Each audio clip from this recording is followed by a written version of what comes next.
Magic and Mystery in Tibet by Alexandra David-Neel. Chapter 6, Psychic Sports. And this first section of Chapter 6 is entitled The Lung-gom-pas Runners. And let me spell that for you. Lung-gom-pas.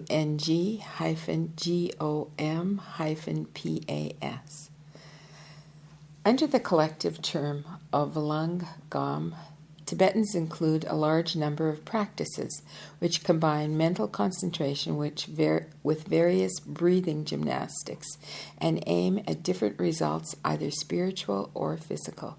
If we accept the belief current among the lamas, we ought to find the key to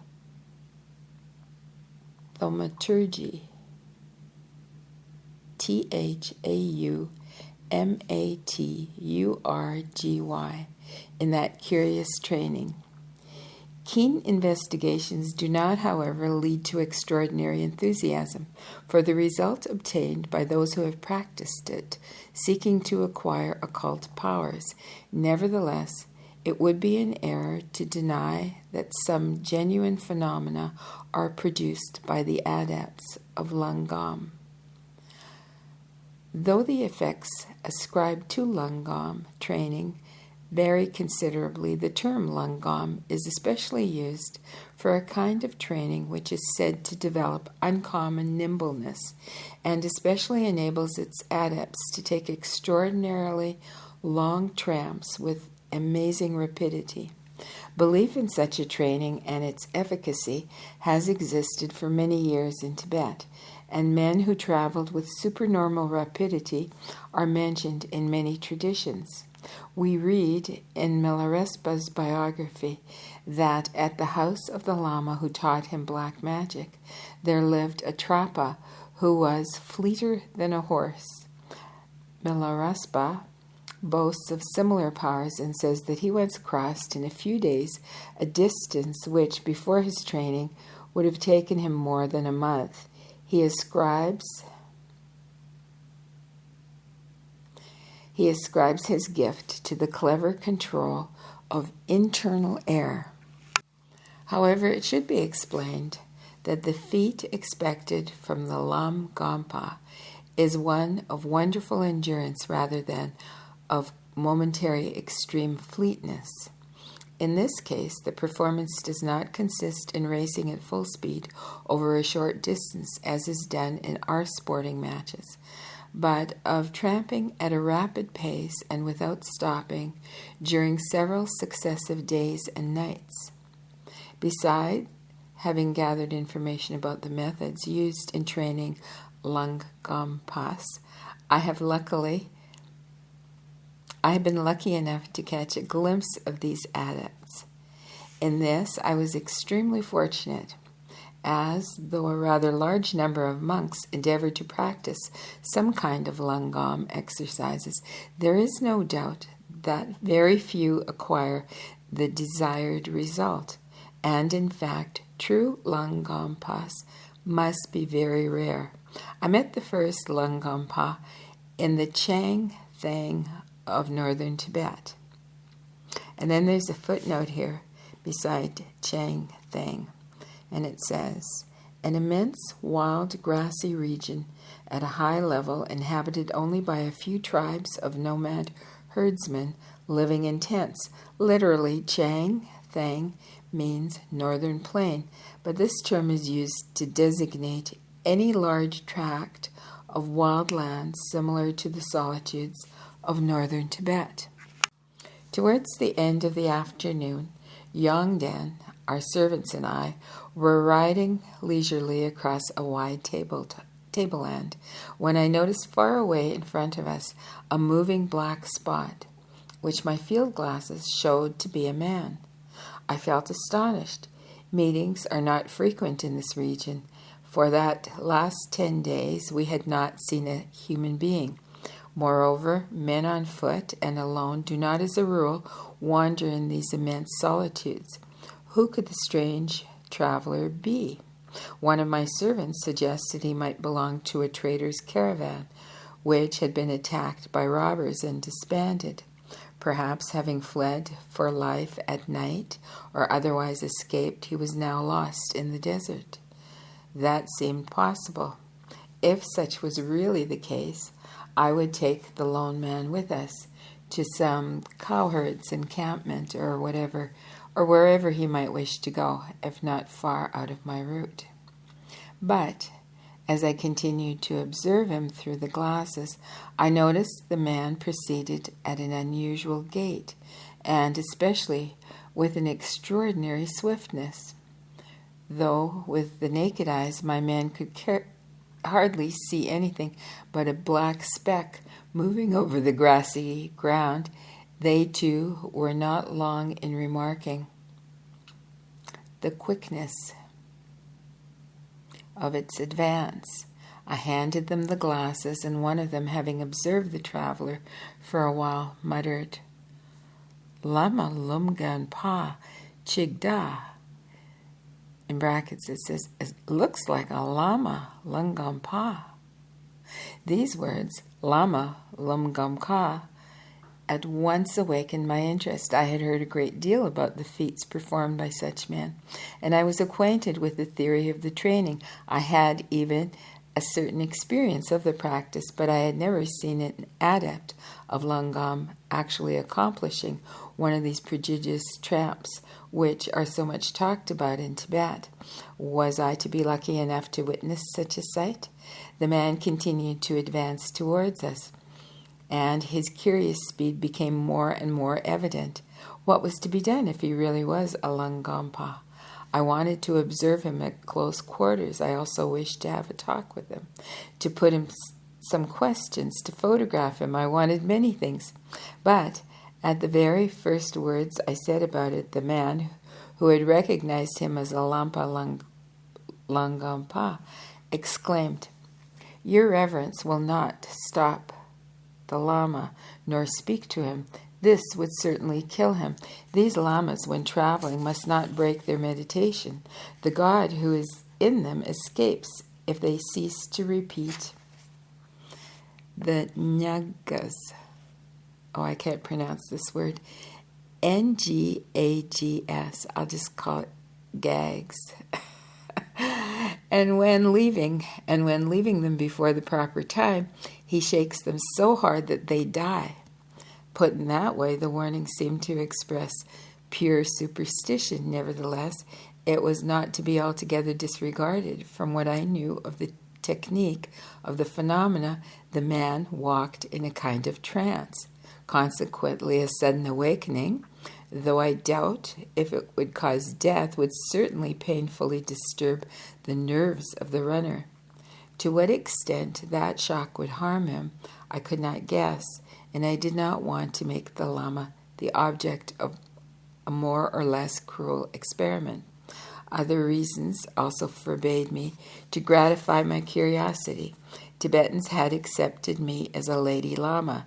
They knew that I was a professed Buddhist and could not guess the difference existing between my philosophic conception of the Buddha's doctrine and Lamaist Buddhism. Common Tibetan folk completely ignore the fact that the term Buddhism includes a number of sects and views.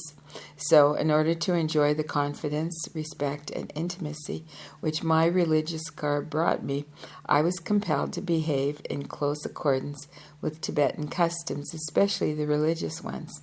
This was a serious hindrance and often deprived my observations of a great part of their scientific interest, but it was the unavoidable expense I had to pay for being admitted on grounds still much more jealously guarded than the material territory of Tibet. This time again I had to repress my desire for full investigation and remain satisfied with the sight of the uncommon traveler. By that time he had nearly reached us. I could clearly see his perfectly calm, impassive face and wide open eyes with their gaze fixed on some invisible, far distant object situated somewhere high up in space. The man did not run. He seemed to lift himself from the ground, proceeding by leaps. It looked as if he had been endowed with the elasticity of a ball and rebounded each time his feet touched the ground. His steps had the regularity of a pendulum. He wore the usual monastic robe and toga rather than ragged, and his left hand gripped a fold of the toga and was half hidden under the cloth. The right held a furba, which is a magic dagger. His right arm moved slightly at each step, as if leaning on a stick, just as though the furba, whose pointed extremity was far above the ground, had touched it and were actually a support. And I'm going to spell furba for you. Phurba. My servants dismounted and bowed their heads to the ground as the Lama passed before us, but he went on his way apparently unaware of our presence. I thought I had done enough to comply with the local customs by suppressing my desire to stop the traveler. I already began to vaguely regret it, and thought that at any rate I should see some more of the affair. I ordered the servants to remount their beasts at once and follow the Lama. He had already covered a good distance, but without trying to overtake him, we did not let that distance increase, and with the glasses, as well as with our naked eyes, my son and I looked on continually at the Lung-gom-pas. It was no longer possible to distinguish his face, but we could see the amazing regularity of his springy steps. We followed him for about 2 miles, and then he left the track, climbed a steep slope, and disappeared in the mountain range that edged the steppe. Riders could not follow that way, and our observations came to an end. We could only turn back and continue our journey. I wonder if the Lama had or had not noticed that we were following him. Of course, though we were a good distance behind him, anyone in a normal state would have been aware of the presence of a troop of 6 riders. But, as I said, the traveler seemed to be in a trance, and I could not therefore tell whether he was only pretending not to have seen us and climbed the hill in order to escape our inquisitive looks, or if he really did not know that he was being followed and merely went in that direction because it was his way. On the morning of the 4th day, after we had met the Lung-gom-pas, we reached the territory called Thebgya, Thebgyi, where there are a number of scattered dokpas, Dokpas. And there's a footnote here that says dokpas, literally, men of the solitudes, herdsmen. Okay, so there are a number of scattered dokpas, encampments. I did not fail to relate to the herdsmen how we had approached a Lama Lung-gom-pas as we joined the track and led to their pasture ground. Now, some of the men had seen the traveler when gathering their cattle together at sunset the day before we had met him ourselves. From that information, I made a rough reckoning, taking into account the approximate number of hours we had actually traveled each day at the usual speed of our beasts, leaving out the time spent camping and resting. I came to the conclusion that in order to reach the place where we met him, the man, after he had passed near the dokpas, must have tramped the whole night and next day without stopping, at about the same speed that he was going when we saw him. To walk for 24 hours consecutively cannot be considered as a record by the hillsmen of Tibet, who are wonderful walkers. Lama Yongden and I, during our journey from China to Lhasa, have sometimes tramped for fully 19 hours without stopping or refreshing ourselves in any way. One of these marches included the crossing of the high Deo Pass, D-E-O Pass, knee-deep in the snow. However, our slow pace could not in any way be compared to that of the leaping Lung-gom-pas, who seemed as if carried on wings. And later, it was not started from Thebgya, whence he had come, how far was he still going when we lost sight of him? Both were a mystery to me. The Dokpas thought that he might have come from Tsang, Tsang, some monasteries of that province, having a reputation for Lung-gom training with swiftness. Yet they had not spoken to him, and tracks coming from various directions joined up on the Tibet territory. Methodical investigations were impossible in these immense solitudes, or it would have required several months of research without any certainty of obtaining a satisfactory result. To undertake them was out of the question. And I'm going to pause here. That's the end of the first part of this chapter. And I must apologize for the mispronunciations, but some of these places are so full of consonants that I just can't pronounce them. So I hope you're still enjoying it. Nevertheless, I certainly am. I'm intrigued by this. So please like and subscribe, and till soon.